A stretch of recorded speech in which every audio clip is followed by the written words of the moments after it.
Sean from 90 Day Fiancé once said, "We don't need much, just God, family, a drama-free life, and a little Florida sunshine, of course." In a franchise built on emotional turbulence, long-distance ultimatums, cultural clashes, and explosive tell-alls, that simple statement feels almost rebellious. It's a declaration of priorities in a world where chaos often steals the spotlight. And yet, for viewers of 90 Day Fiancé, Sean's words resonate precisely because they stand in contrast to the whirlwind we've come to expect.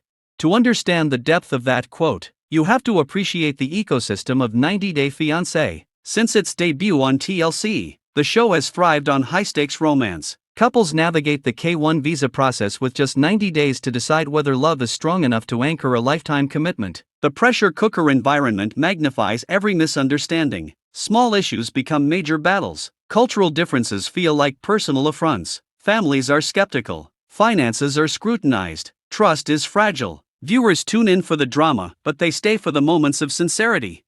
Sean's quote is rooted in that sincerity. "We don't need much." In a culture that equates success with abundance, that sentence is almost radical. Reality television often showcases extravagant weddings, designer gifts, and flashy declarations of devotion. Social media amplifies the expectation that love must be aesthetic, expensive, and endlessly documented. Yet Sean points to something older and steadier: sufficiency, not excess, not spectacle, just enough.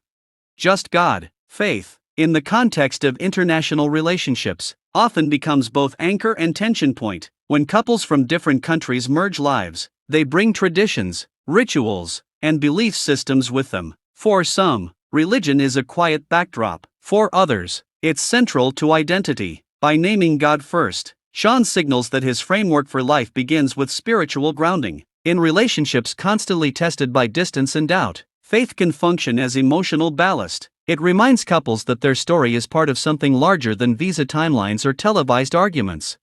Family. If there's one consistent character across seasons of 90 Day Fiancé, it's family, whether supportive or skeptical. Parents worry about motives. Siblings question intentions. Children struggle with transitions. Love rarely exists in isolation. It is negotiated across generations and expectations. For Sean, centering family suggests that partnership isn't about isolation or escape. It's about integration. It's about creating a home that feels stable, not performative.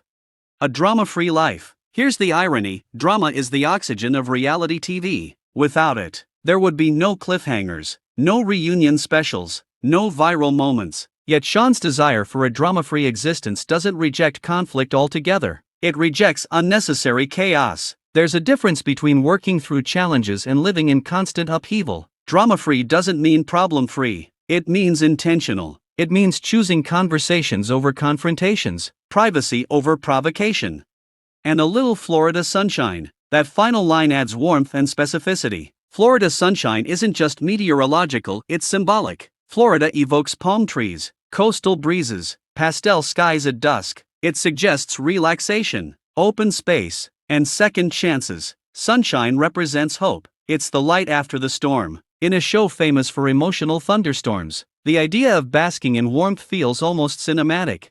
There's something distinctly American about that dream, too. Faith, family, simplicity, sunshine. It's reminiscent of front porch evenings and Sunday dinners. It speaks to a longing for rootedness in a transient world. Many couples on 90 Day Fiancé uproot themselves entirely. One partner leaves behind language, culture, and community to start over. In that context, the promise of a peaceful home, even one modestly defined, becomes priceless. Sean's quote also reflects a broader cultural shift. After years of global uncertainty, economic strain, and social tension, many people are re-evaluating what enough looks like. The hustle mentality is losing its sheen. Burnout is common. The curated chaos of social media feels exhausting. In that climate, "we don't need much" sounds less like settling and more like wisdom. But simplicity isn't easy, especially under public scrutiny. Cast members from 90 Day Fiancé often experience their relationships in two timelines: the private reality and the edited narrative. Viewers see condensed conflict. Moments of vulnerability are replayed and dissected. Online commentary can be brutal. To pursue a drama-free life after participating in such a platform requires intentional boundary setting. It requires deciding which parts of your story remain sacred.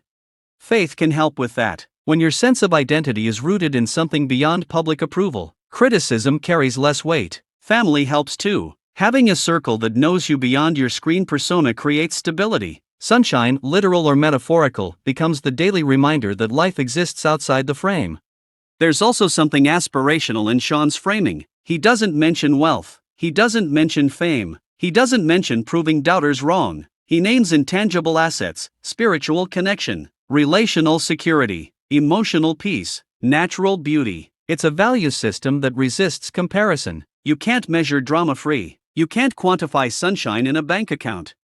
Yet, the paradox remains, audiences are drawn to the opposite. We lean in when voices rise. We tweet when plates fly. We binge episodes that promise explosive confrontations. Shows like 90 Day Fiancé succeed because they externalize the conflicts many couples quietly endure. In that way, drama serves a purpose. It's a mirror, sometimes distorted, reflecting our own fears about trust, loyalty, compatibility, and sacrifice.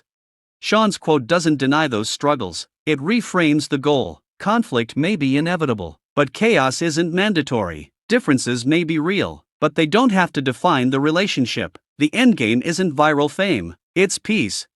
Florida sunshine, in this context, feels earned. After navigating immigration paperwork, cross-cultural adjustments, financial strain, and public opinion, standing in warm light feels symbolic of arrival. Not perfection, arrival. A place where love isn't constantly defending itself. There's also a humility embedded in a little Florida sunshine. Not endless luxury beachfront property. Not a yacht. Just a little. It implies contentment with small pleasures, morning coffee on a patio, evening walks under orange skies, laughter drifting through open windows. It suggests that joy isn't loud, it's steady. For viewers, that simplicity can be grounding. Amid the spectacle of reality TV, it's reassuring to remember that the couples we watch are, at their core, people hoping for ordinary happiness. They want someone to come home to. They want support during hard days. They want children to feel secure. They want arguments to end in resolution, not resentment. Sean's quote also invites reflection. What do we actually need? If we stripped away status symbols and social comparison, what would remain essential? For many, the answer might look surprisingly similar: faith or purpose, loved ones, emotional calm, and a place that feels like sanctuary. The phrase drama-free life might even be the most radical aspiration of all. It implies emotional maturity, choosing communication over reaction. It implies boundaries, refusing to entertain unnecessary chaos. It implies forgiveness, letting go rather than keeping score. These are not passive choices, they're active disciplines.